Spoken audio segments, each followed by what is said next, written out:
The Jefferson County Public School Board just agreed to increase property taxes, but it's not as much as originally thought. The final decision was a 4% increase on real property instead of 4.8%. The board said this will bring in an additional $706 million. Some of the public forum said this money is much needed for the district. And you all have been making good bets in education with some of that money.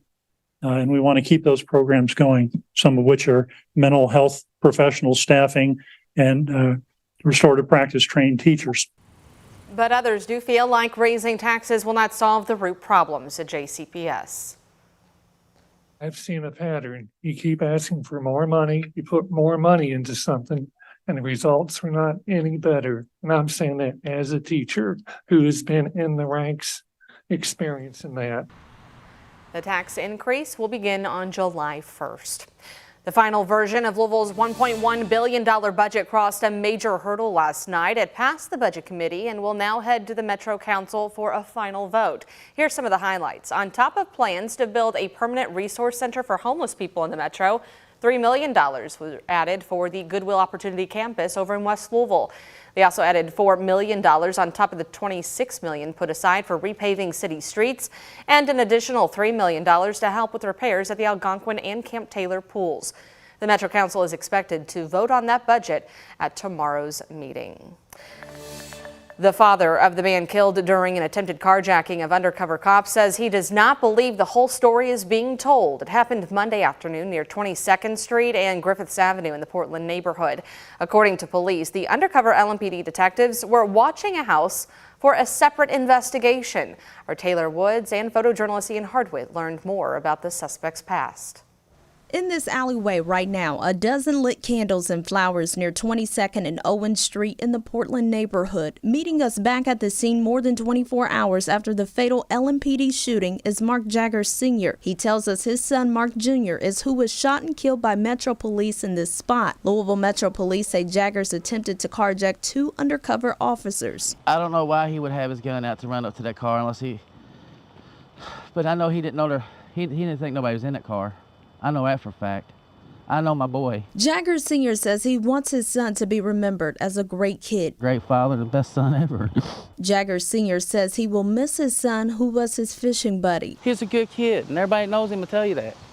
You know, he got mixed up with some wrong people every once in a while stuff, and things like that, like everybody does down here. Police were in this alley trying to arrest this man, Rex Wright Jr. Wright was wanted for firing into a crowd in May. Defendant began firing the gun towards the crowd of people, striking the victim, Billy Frazier Sr., one time in the abdomen. A judge set Wright's bond at $100,000. It was during the course of their search for Wright, police say an armed Mark Jaggers tried to carjack their detectives. In his first comments about the fatal shooting, Mayor Craig Greenberg is backing LMPD.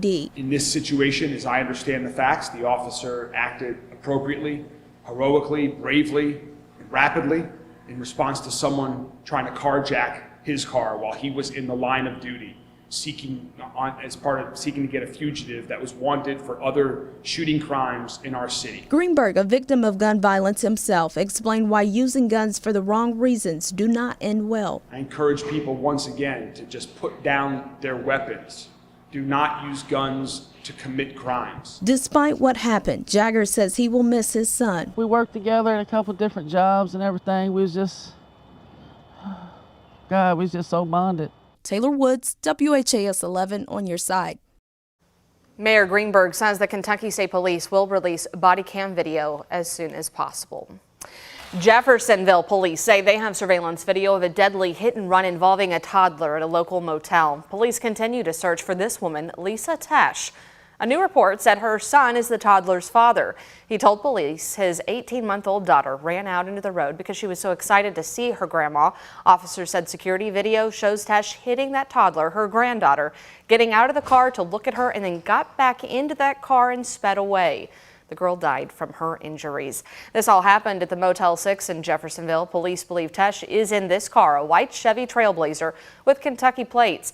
The number there is A9Z280. Tesh is considered armed and dangerous, so if you do see her or that car, immediately call 911. The Fallen Police Officers Memorial will stay in downtown Louisville for now. It includes an eternal flame, which honors those who died in the line of duty. But after getting vandalized multiple times, there were calls to remove it from Jefferson Square Park. Our local FOP owns the memorial and decided to leave it there in its current location until it can speak to families of those fallen officers. It's also considering a trust for preservation and upkeep. Happening today, a fundraiser benefiting LMPD officer Nicholas Wilt. The Metro Police Foundation is joining forces with Shack in the Back Barbecue today. Wilt was critically injured, as you know, in April with a gunshot wound to the head during the Old National Bank mass shooting. 10% of all food sales during the day-long fundraiser will go to his recovery. Some of the events today include a Dunk-A-Cop booth, an auction, and a petting zoo. If you want to show your support, it's happening until 8 tonight at the Shack in the Back Barbecue on Manslick Road. Take a look at this. A giant sinkhole opened up on the property of a Bowling Green Elementary School, according to our affiliate WBKO. Warren County Schools are now working on those repairs today. They have a crew there now. You can see the heaping mounds of dirt. We will have updates as they become available, but just take a look at that massive there in the parking lot.